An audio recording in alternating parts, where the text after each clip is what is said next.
They counted you out, but they didn't count God in. That's where they made their mistake. They looked at your bank account, your background, your brokenness, your delay, and they assumed that was the end of your story. But what they didn't know is that the author of your life is not finished writing. God is turning the page. And the next chapter? Favor. This isn't a coincidence. This isn't hype. This is heaven's announcement. God is about to shock you with a favor so divine it will leave you and everyone around you speechless. This is not for the crowd. This is for the called. Not for the curious, but for the committed. You've been through the test. You've passed the fire. And you've kept walking when it would have been easier to crawl. And now, God is preparing a blessing that breaks every limitation they placed on you. Behind favor. Because favor doesn't follow facts, it follows faith. They thought you'd stay where you are, stuck, small, silent. But what they didn't see coming was that God was planning a shockwave of favor so profound, it would completely rewrite the story they wrote for you. This isn't the kind of blessing you can predict. It's not something you earn, measure, or explain. This is the kind of favor that leaves you in tears, not because you're in pain, but because you're in awe. God is not just about to bless you, He's about to shock you, and the shock will be sudden. You've walked through a season when nothing seemed to align. You prayed, and it felt like silence. You believed, and it looked like delay. You obeyed, and still the door stayed closed. But all of this was not in vain. Every step you took in faith was building pressure behind a dam that's about to burst open. What's coming to you won't be a drip of blessing. It'll be a flood, and it will hit when you least expect it. When your hands are lifted in surrender, when your hope is low but your heart still whispers, "God, I trust you," that's when it will hit. The enemy's greatest lie in this season has been this: nothing is coming. But that lie is actually the loudest before the breakthrough. It's the same lie whispered to Sarah before Isaac, to Joseph before Pharaoh's call, to Moses before the sea split. The enemy can sense when heaven is moving, and that's why the warfare has been so heavy. He knows favor is about to find you, and he's terrified. But not just because you'll be blessed, but because your blessing will shock the system that tried to shut you down. People will look at your life and ask how, and the truth is, you won't even be able to explain it. Because when God does something shocking, it defies human logic. You won't be able to say it was your resume. It won't be your connections. It won't be your timing, your network, or your strategy. It will be one thing: God chose me, and I trusted Him. That will be your only answer. This favor will reposition you in ways no man can undo. It will elevate you in front of the very people who said you weren't enough. And God will do it openly, not to embarrass them, but to glorify Himself through you. You are His vessel. He is about to place His signature on your life in the form of a blessing so specific, so detailed, so timely, that even your doubters will have to say, "Only God." There's a reason the enemy tried to steal your confidence. He wanted you to stop believing before the breakthrough hit, but you're still standing, still worshiping, still showing up. And because you stayed faithful in the drought, God is going to shock you in the harvest. What you lost will not compare to what's coming. What was delayed will not be denied. The glory you're about to carry is not common. It is divine compensation for everything you endured. So brace yourself. Not because something bad is coming, but because something too good to explain is about to hit your life. It will be fast, it will be big, it will be loud, and it will be favor. The kind that rewrites stories. The kind that breaks rules. The kind that leaves people speechless. God is about to shock you with a favor that changes everything. You've been hidden, and at times it's felt like punishment, like you were invisible, like your gifts didn't matter, like no one noticed how faithful you were, how hard you tried, how deeply you cared. Doors didn't open, people overlooked you, opportunities passed you by, and the enemy whispered, "You're not chosen, you're just ignored." But let me tell you something that will flip your entire perspective. You were not rejected, you were protected. You were not forgotten, you were preserved, you were hidden on purpose. God hides the ones He wants to use greatly. Because before elevation comes insulation, before glory comes covering. You've been in a season where God deliberately kept your name out of rooms, your face out of crowds, and your gift out of certain platforms. Not because He was withholding from you, but because He was saving you for the right moment. God doesn't waste oil. He doesn't put it on those who are not ready to carry the weight. So instead of exposing you too early, he hit you while he prepared you. The enemy tried to convince you that nothing was happening, but while no one else saw it, God was working in the dark. He was building you in silence, strengthening your spirit, sharpening your discernment, teaching you how to hear his voice above the noise. That quiet season, it was not dead space. It was a divine classroom. You learned things there that fame can't teach. You gained the depth that applause can't produce. You were growing, not wasting. Sometimes God will hide your gift because it's not time yet. Other times he'll hide your gift because the wrong people are watching. You didn't fit in their system, not because you lacked value, but because they couldn't handle what you carry. So God hid you until the environment matched your assignment.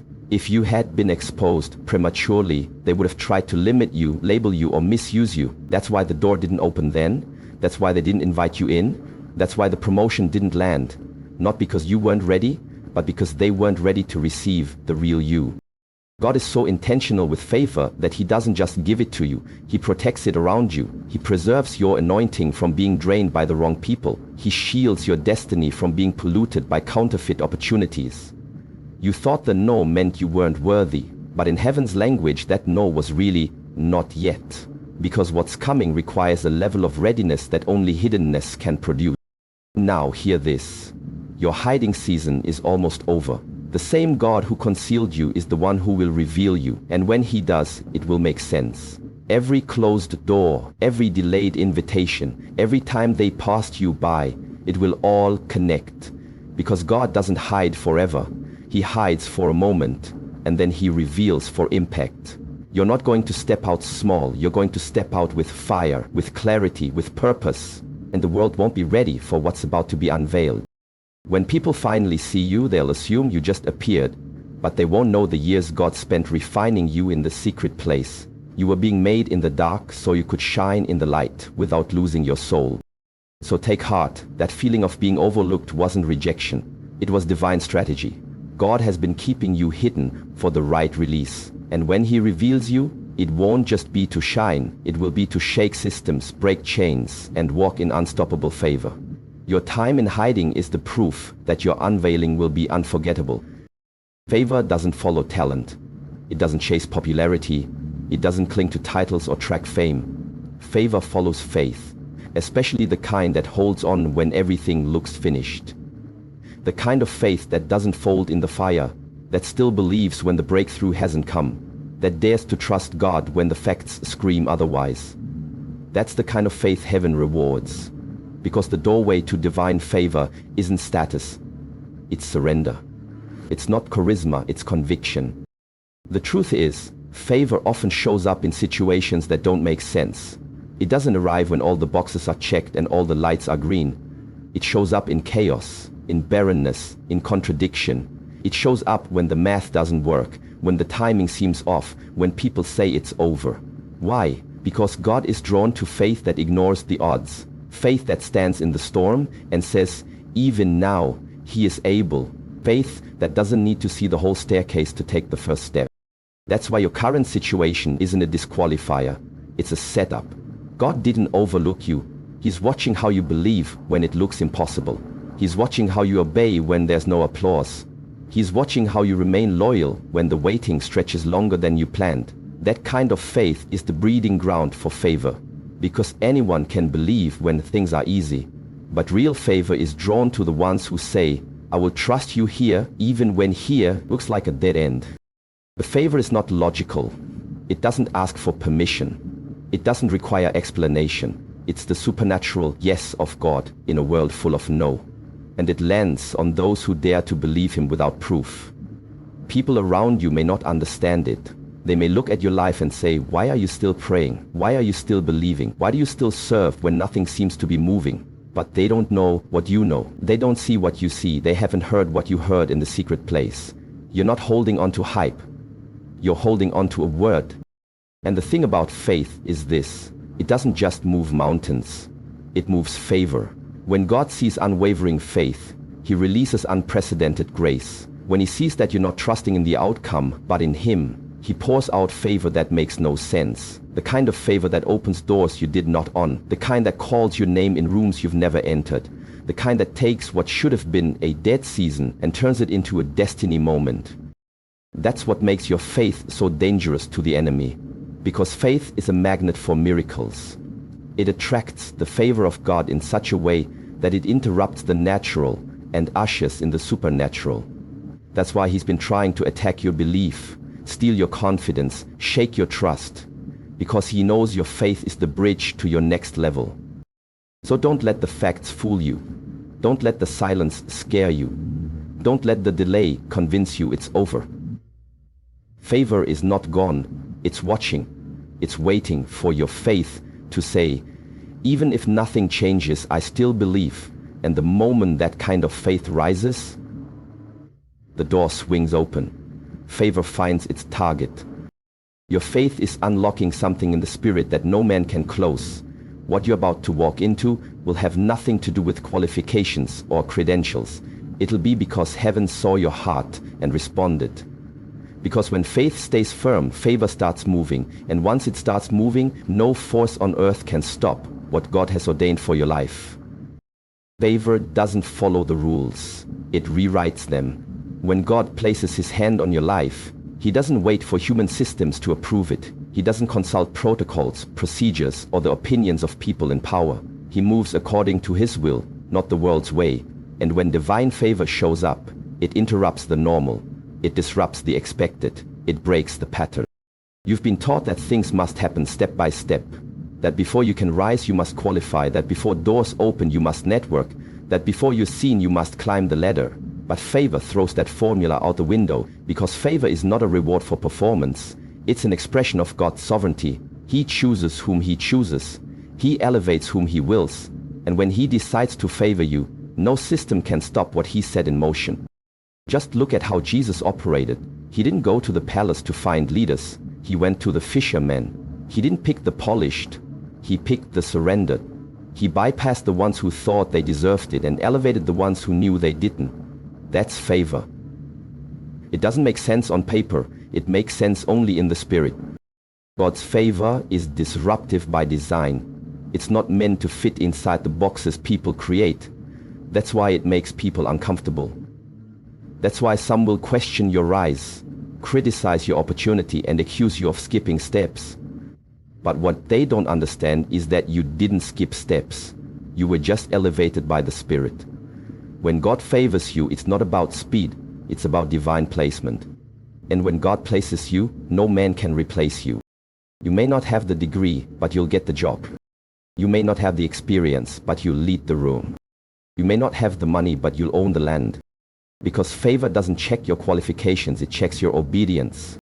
This is why it's dangerous to compare your journey to someone else's. Their success may be based on system, yours is based on favor. They followed the rules, you followed the Spirit. And when you walk with God, he takes you on paths that don't make sense to man, but make miracles to heaven. Don't be surprised when God elevates you out of order. He did it with David, anointing him king while he was still tending sheep. He did it with Esther, positioning her in the palace for a purpose no one saw coming. He did it with Joseph, moving him from prison to the palace without a vote or a campaign. And he's about to do it with you, not because you campaigned, but because you trusted. And here's what's powerful. When God's favor breaks a system, he's not just blessing you, he's shifting the culture around you. You become a living testimony that God can place anyone, anywhere, anytime. You become a walking contradiction to the world's formula. You become proof that God is still sovereign. So don't shrink back when favor puts you in rooms you shouldn't be in. Don't apologize when God accelerates your timeline. Don't explain yourself when people ask how you got here. Just point upward. Because the truth is, when favor moves, it doesn't need an explanation. It becomes one. God is about to bypass every obstacle, every limitation, every requirement that man put in place to hold you back. And when he does, the world will be forced to admit, this wasn't strategy. This wasn't politics, this wasn't influence, this was favor. And no rule can box in what God has chosen to bless. You thought the delay was a denial. You thought God had changed his mind, that maybe you missed it or misheard him, but the truth is, the delay wasn't a rejection, it was a divine strategy. It was never about God withholding something from you, it was about God preparing something for you and preparing you for it. What looked like a pause was actually a process, and God doesn't rush what he values. If he's taking his time, it's because the outcome is too important to be mishandled. In the waiting, something deeper was happening. God wasn't just working on the blessing, he was working on you. Because sometimes you're not waiting on the promise to be ready, the promise is waiting for you to become the person who can handle it. The version of you that started the journey wasn't fully equipped to carry what's coming. There were things God had to strip off you, attitudes, attachments, mindsets, fears, insecurities, and there were things he had to add to you. Wisdom, endurance, discernment, depth. The waiting wasn't wasted, it was working. Think of David. He was anointed as king, but he didn't step into the throne the next day. He waited years, serving, hiding, running, and all the while, God was training his hands for war and his heart for leadership. The delay was God's way of shaping a shepherd into a king. Think of Joseph. The dream was real, but the path to it was long. Pits, prisons, betrayal. The delay wasn't punishment, it was preparation for a position of influence so powerful it would affect entire nations. And what about you? What if the delay in your life has been the very thing positioning you for something greater than you imagined? You were focused on the timeline, but God was focused on the transformation. Because without that inner change, the favor would crush you, the visibility would destroy you, the platform would overwhelm you. God didn't say no, he said not yet, because he loves you too much to promote you into something you're not ready to sustain. The enemy wants you to believe that nothing is happening, that you're stuck, that you've been left behind. But in the spiritual realm, movement has never stopped. God has been orchestrating details, connecting people, arranging seasons, and aligning opportunities behind the scenes. Just because you couldn't see it didn't mean he wasn't doing it. Some of the greatest works God does are in silence, when it looks like nothing, but it's really everything. There is a version of you now that prays differently than you did before the delay. A version that worships with depth. A version that listens more closely, that trusts more fully. That's not coincidence, that's transformation. And now you're closer than ever to walking into the very thing that was delayed. But this time you're ready. This time you'll steward it with grace, maturity, and focus. The delay has built strength in you, and that strength is what makes this next season sustainable. So don't despise the wait. The waiting room was the womb of your next dimension. What God is about to release in your life is not average. It's weighty, it's significant, and it's long-lasting. And the reason it took so long is because it's going to last so long. What comes quickly can fade quickly, but what's forged in fire, that endures. When the doors finally open, and they will, you'll see that the delay was not a waste. It was wisdom. It was God loving you enough to make sure your gift, your character, and your spirit were all strong enough to carry the weight of the favor that's about to be placed on your life. This favor that's about to hit your life, it's not just for you. It's bigger than your moment, bigger than your name, bigger than your personal success. It's generational. God is doing something in you that will break cycles and birth legacy. The battle you've been fighting, the tears you've cried, the storms you've survived, they've all been part of something far greater than you could imagine. You weren't just surviving for your own breakthrough, and you were standing in the gap for everyone connected to you. You are the chosen one in your bloodline. The one God has marked to change the trajectory, the one he trusted to fight what others in your family couldn't conquer. You faced spiritual attacks that felt personal, but they weren't just about you. They were about the future, about what's coming through you, about the generations that will be free because you refused to quit. There's a reason the enemy fought your mind so fiercely, why he tried to bury you in discouragement, why he tried to make you settle. Because he knew if you ever pushed through, if you ever fully surrendered, if you ever broke through that final wall, your entire bloodline would change. You are the generational shift, the curse breaker, the first in line for the kind of favor that transforms not just a life, but a legacy.